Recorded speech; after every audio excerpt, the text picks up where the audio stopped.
Good morning guys. આજની બ્લોગની શરૂઆત કરીએ છીએ આપણે ગૌ માતાથી. તો ગૌ માતા જોયા પછી રાજને ગુડ મોર્નિંગ કહીએ છીએ. ગુડ મોર્નિંગ રાજ. તો ગાઈઝ રસોઈ બની ગઈ છે અમારી. તો રસોઈમાં જે શું બનાવ્યું છે એ તમને કહેવાનું બાકી છે. જો લોટવાળા હાથ જો પાછા કહેતા નહીં કે તમે રોટલી નહીં કરી એમ. તો ચલો, જો રોટલી, ભાત, બટેકા અને ડુંગળીનું શાક. જમવાનું રેડી થતાં પપ્પા જમવા બેસી ગયા છે. Good afternoon guys. તો રાજભાઈ તો મસ્તી કરવા લાગ્યા છે. તો એમની મસ્તી તો જારી જ રહેશે. તમને ખબર હશે કે રાજભાઈ મશીન કયું લીધું છે રમવા માટે. તો રાજભાઈની મસ્તી જુઓ તમે. બેસી ગયા તો મશીનમાં એને કામ શું હોય ખબર? પત્તા બત્તા નાખશે અને પછી ગોળ ગોળ ફેરવશે. રાજભાઈ અહીંયા તોડવા બેઠા હે આ વેલ. શું તોડવા બેઠો રાજ? વેલ તોડવી ને તારે? મને ખબર હે.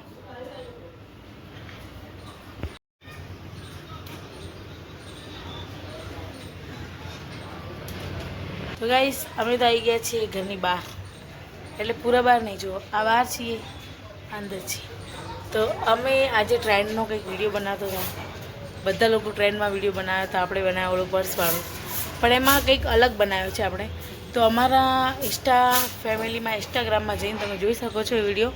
તમે જરૂર જોજો કે અમે કેવો વિડીયો બનાવ્યો. ફ્રીજનું પાણી બધા પીએ, પણ માટલાનું પાણી જેવું કોઈ પાણી નહીં. તો પાણી પી લઈએ પહેલાં, પછી આપણે બીજું કામ કરીશું. જો શું કરે બેટા? ચા બની રહી છે, દૂધ ગરમ થઈ ગયું. તો આપણે રસોડામાં વેઇટ કરી રહ્યા છીએ કે ક્યારે ચા ઉકળશે અને ક્યારે આપણે કઈ સાચું છે બાલાજી આપવા. સોરી, બાલાજી રસલાની સેવ કોને કોને ભાવે છે કોમેન્ટ કરો.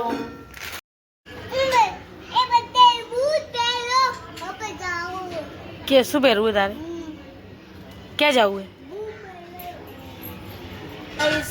આપણે ને કંઈક વસ્તુ લેવાનું ભૂલી ગયા. ચલો લઈ લઈએ. પહેલાં બ્લાઉઝ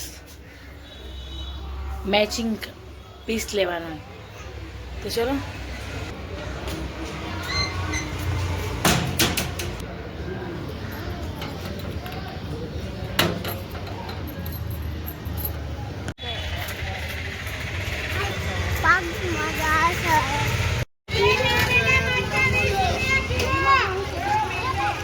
આવી ગયા શાક માર્કેટમાં. તો શાક માર્કેટમાં તમે ભીડ જોઈ શકો છો.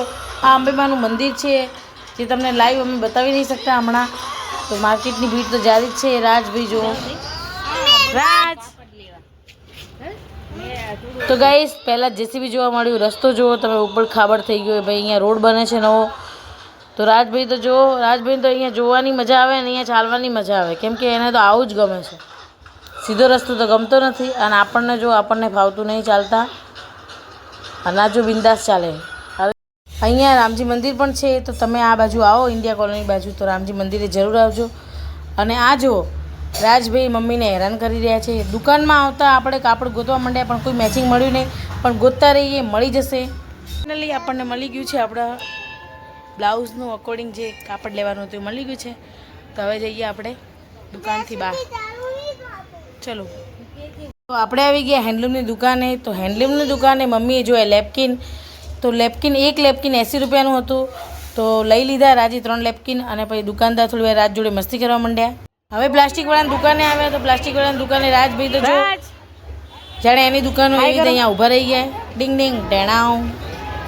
તો ભૂજ્ય થઈ ગયા. આપણે માર્કેટ તમે જોઈ શકો છો. રાજભાઈની દુકાન એટલી ગમી ગઈ કે ત્યાંથી નીકળવાનું નામ જ નહીં લેતા. હવે આવી ગયા આપણે મામાની લારીએ. તો લારીએ આવ્યા તો પકોડી જોઈને પકોડી ખાવાનું મન થઈ ગયું. તો પહેલાં તો મમ્મીએ પકોડી ખાઈ લીધી. પછી મેં વિચાર્યું કે ચલો ને, મામાને કીધું રગડો બનાવો તો આપણે પણ ખાઈ લઈએ. તો આપણે પણ ખાઈ લીધી. પછી મામાનું થોડું વિડીયો શૂટિંગ કરી દીધો આપણે ઇન્સ્ટાગ્રામમાં નાખવા માટે. તો ફટાફટ વિડીયો બની ગયો. તો લારીનું નામ તો તમે જાણ્યું હશે, ચામુંડા પકોડી સેન્ટર. તો મામા તો રગડો બનાવવા માંડ્યા છે. તો આપણે પણ ચલો જલ્દી ખાઈ લઈએ. ખાવી પડે ને. અમે આવી ગયા છીએ હોસ્પિટલમાં. તો ચલો પહેલાં હોસ્પિટલમાં એન્ટ્રી કરતાં જ રાજભાઈએ પોતાની જગ્યા અને મેં મારી જગ્યા ગ્રહણ કરી લીધી. ગ્રહણ કર્યા પછી રાજભાઈ તો જો મસ્તી ચડી ગયા. તો તાવ પણ સાઈડમાં ભાગી ગયો. એટલે મામા આવ્યા તો મામા જોડે મસ્તી કરવા માંડ્યો. સીધો તો કે બેસતો જ નથી. હવે આપણે ડૉક્ટર જોડે ચેકઅપ કરી દઈએ રાજભીનો. તો રાજભીનો ચેકઅપ થઈ ગયો એટલે આપણે મેડિકલ ગયા તો દવા લઈ લીધી. તો આપણે બહારનો નજારો બતાવ્યો કે ભાઈ અહીંયા રોડનું કામ ચાલે છે, જોઈ શકો.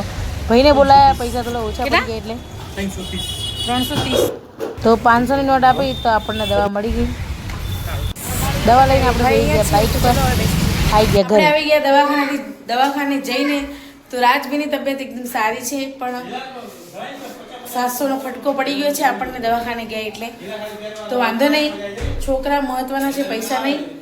તો મમ્મી બનાવ્યું શું ખબર છે? શાનું શાક બનાવ્યું? ગવારનું શાક, રોટલી, અને રાજભાઈ માટે ખીચડી બનાવી છે.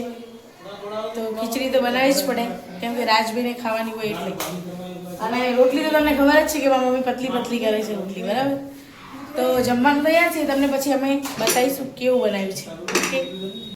તો ભાઈ અમારા ઘરમાં એવો નિયમ છે કે ખાતા ખાતા કોઈને બોલવાનું નહીં. તો બધા ફોન જોવા માંડે. જો ફરીથી તમને બતાવું કે બધા જ ફોન જોઈ લો, કારણ કે ખાતા ખાતા બોલવાનો નિયમ નથી. ગાઈસ બધા જમવા બેસી ગયા. આપણે રાતને ખવડાવવાનું પછી જમવાનું, એટલે આપણને ભૂખ લાગી ગઈ. શું કરીએ? ગાઈસ બધા જમી લીધું. તો રાજભાઈ મસ્તી ચડ્યા. જો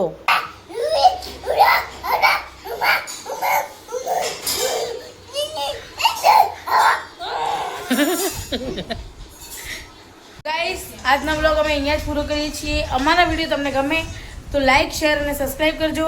અને અમારી ચેનલ તમને યુટ્યુબ પર ના મળે તો લખજો લતા પ્રજાપતિ 366 કે પહેલી જ ચેનલ આપણી આવશે.